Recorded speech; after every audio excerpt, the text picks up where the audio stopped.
रात की परछाइयां गहरी हो चुकी थीं, हवा में नमी थी और हर पेड़, हर पत्ता एक रहस्य सा छुपा रहा था।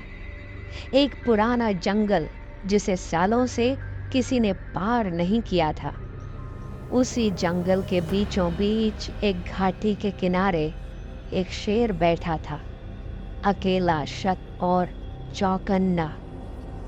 वह हर रात किसी एक खास दिशा में देखता था, जैसे किसी का इंतजार कर रहा हो या किसी पर नजर रख हो कि उसके कबीले को एक खजाने ने बर्बाद कर दिया।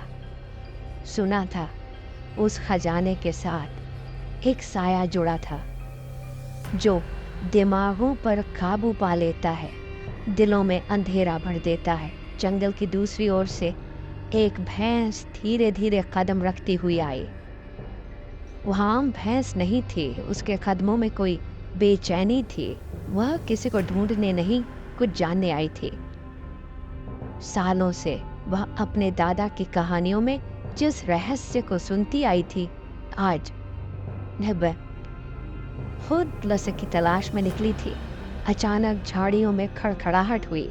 गधा प्रकट हुआ, मामूली दिखने वाला, मगर उसकी आंखों में ऐसी चमक थी जो जंगल के सबसे ज्ञानी जानवर को भी चौंका सकती थी। तुम दोनों भी वही ढूंढने आए हो? उसने धीरे से पूछा। भैंस ने सिर हिलाया। शेर ने कुछ नहीं कहा, सिर्फ एक ठंडी नजर डाली। गधा पटाया और झुककर जमीन से थोड़ी मिट्टी उठाई। यह मिट्टी हर साल रंग बदलती है, कुछ तो है यहाँ, कुछ ऐसा जो छुपाया जा रहा है। शेर बोल पड़ा। तुम नहीं जानते, यह खजाना नहीं, अभिशाप है। जिसने भी इस झील को छुआ या तो पागल हो गया या फिर कभी वापस नहीं आया। भैंस ने कहा, मगर अगर सच्चाई छुपाई जा रही है तो खतरा और बढ़ जाता है। साया तीनों ने यात्रा शुरू की। जैसे जैसे वे जंगल की गहराई में गए, माहौल बदलने लगा। पक्षी चुप हो गए, पेड़ों की परछाइयां लंबी होने लगीं और एक अजीब सी ठंड फैलने लगी। रास्ते में एक पेड़ मिला जिसके तने पर पुराने खरोंच थे, पंजों के निशान।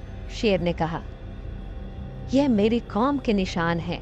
हम यहाँ लड़े थे और हार गए थे। गधे ने खरोंचों को ध्यान से देखा, फिर कहा, ये खरोंच सीधे नहीं हैं, ये किसी नक्शे की तरह हैं। शायद ये हमें खजाने की झील तक ले जाएं। उन्होंने इन निशानों का पीछा किया और आखिरकार एक घने कोहरे वाले हिस्से में पहुंचे। सामने झील थी, स्थिर, निश्चल, जैसे वक्त भी वहां थम गया हो।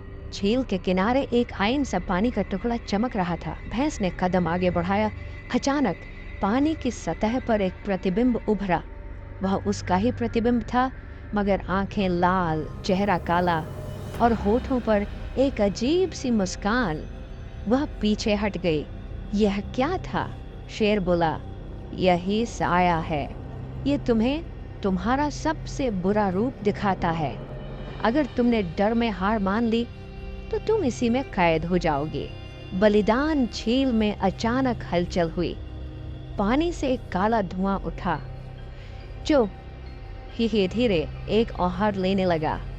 बिना आंखों का चेहरा, लंबे हाथ और एक धधकती सांस। गधा आगे बढ़ा। यह कोई आम जीव नहीं है, यह सोचता है, यह संभालता है, इससे ताकत डर से मिलती है। भैंस ने कहा, तो हमें डरने नहीं देना है।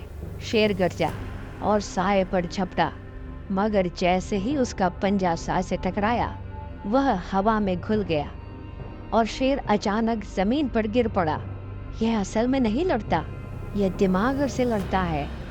गधे ने जल्दी से जमीन से कुछ पत्ते उठाए जो एक खास गंधक की खुशबू दे रहे थे। उसने उन पत्तों को जलाकर धुआं किया। साया पीछे हटने लगा। भैंस ने आईने की तरफ देखा और चिल्लाकर बोली, मैं तुम नहीं हूं। जो कुछ तुम दिखा रहे हो वह मेरा प्रतिबिंब नहीं, मेरा डर है। पानी एकदम शांत हो गया। भाग 4। रहस्योद्घाटन झील के बीच से एक पत्थर ऊपर आने लगा।